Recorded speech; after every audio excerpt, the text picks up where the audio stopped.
Hey folks, John Becker here, Union Township trustee and former state representative from Claremont County, bringing to you the June issue of the Becker Report. And if all goes well with technology, this will go out hopefully before the end of the month, probably in the next day or two. This is June 26th, 2025, as I'm making this video.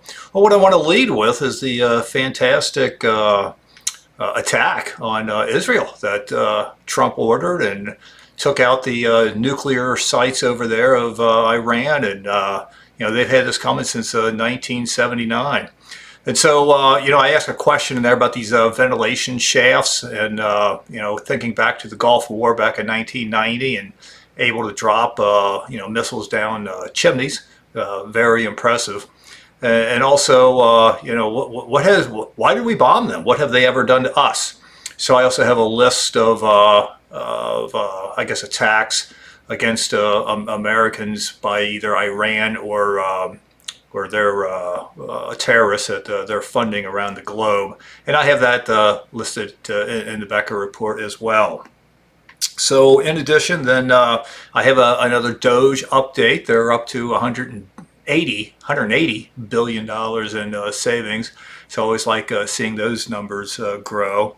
From there, then I have a Union Township update, and I talk about the Eastgate Mall in here, and I link to a video where you can find that online.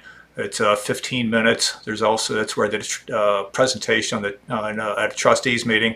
Also, I was interviewed by both Channel 12 and Channel 19, and I have the links to those as well. But just kind of, just to sum up real quick what's going on there. So I went down to the Common Pleas Court in Batavia and got the court records. So what happened was Sears sold their building to Kroger, and then about a year later, Kroger came to us for a site plan approval, which we approved. And then about a year after that, the Hall Group, Hull, Hall Group purchased Eastgate Mall in bankruptcy. So when I say the mall, that's just the inside quarters of the mall. It's privately owned as Dillard's and JCPenney, for example. And then, the two sides were playing nice for a while, and then, Kroger decided they wanted to do what they wanted to do, and the Hall Group said, no, you're not, you have a contract. And the Hall Group went to court, got a temporary restraining order against Kroger from tearing down the Sears store. And, the crux of it is that Kroger wants to build pretty much on the same footprint of the Sears store, just kind of, broken off from the existing mall, and pointing a little more straight toward the State Route 32.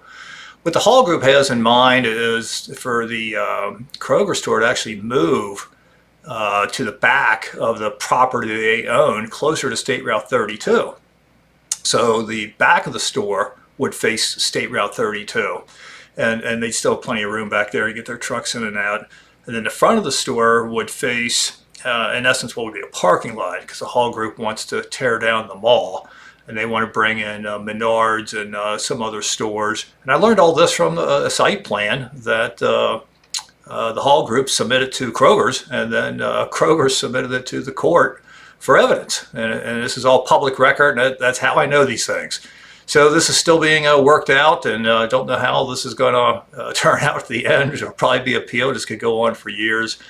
But on March 4th, 2030, the covenants, that's the original contract of all the property owners at the mall. And there's 11 owners, 5 of them with veto power. This covenants will expire March 4th of 2030. And then Kroger will be free to do what they want to do. But, I'm hoping there's some agreement that will occur between now and then, and and it's good for them all, and good for the consumers, and good for Union Township and all of the business owners there. So we'll see. Then from there, before I move on, just another interesting point with all that came out of those court documents is that one of the reasons that Kroger purchased Sears, or the Sears building, was to box out, in their words, box out Costco, because Kroger sees Costco as a competitor. well, I really don't get that, but that was an interesting revelation that came out of this court documents. So moving on, then I have UT-sponsored events. I'm going to go down a list here. So on June 28th, that's this Saturday morning, Madcap Puppets is fantastic.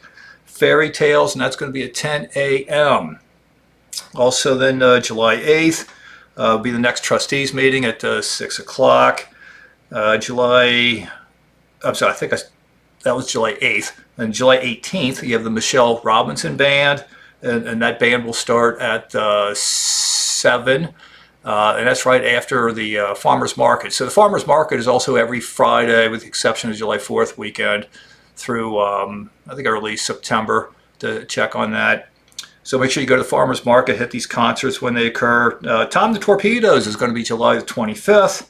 July the 26th, there's going to be Madcap Muppets again, Monsters of Baseball, and that's going to be at 10 a.m. And all this is going on in the amphitheater behind the Civic Center, except for the Farmers Market that's out in the parking lot. August 1st, I'm not sure if this is the Whammies or the Whammies, I'm never sure how to pronounce that. And then, so that's it for upcoming events in the next 30, 40 days. I have a section there just describing where I've been out picking up trash around Union Township. Also, Union Township welcomes new and growing businesses, so that's an update on what's going on with area construction or approvals or where land has been purchased. I guess the latest one I have that's most interesting is it's called David's Kitchen and Bar. So they're now open for business, and then they're in the old Laszlo's, if I pronounce that right, location in Withamsville. See, I got the recent Union Township trustee meeting videos. I have the event calendar. I have Videos Central. Those are video clips. A lot of them come from PragerU, just things that I find interesting. And then I have the Becker GOP YouTube channel. So until next month, this is John Becker. Have a great day. Bye-bye.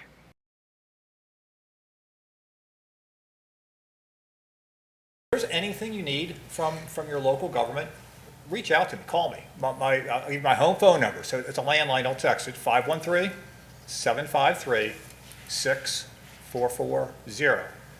Or email me, it's John, John, at BeckerGOP.com. Can we call any time of the night? 24/7, yes, 24/7. Okay. If I don't answer the See what phone, Mrs. Becker thinks of that. there's only one phone that rings in the house and nobody can hear it upstairs. Okay. So that works. And so, when people contact me, or on social media is where I commonly get people contacting me that, have this problem or that problem. What do I do with that information? What do I do with that request? I turn it over to Mr. Wright. Mr. Wright is the rock star here. He's got the contacts, whether it's something we can do in-house, a pothole, for example, if it's something on a county road, he knows the people down at the county.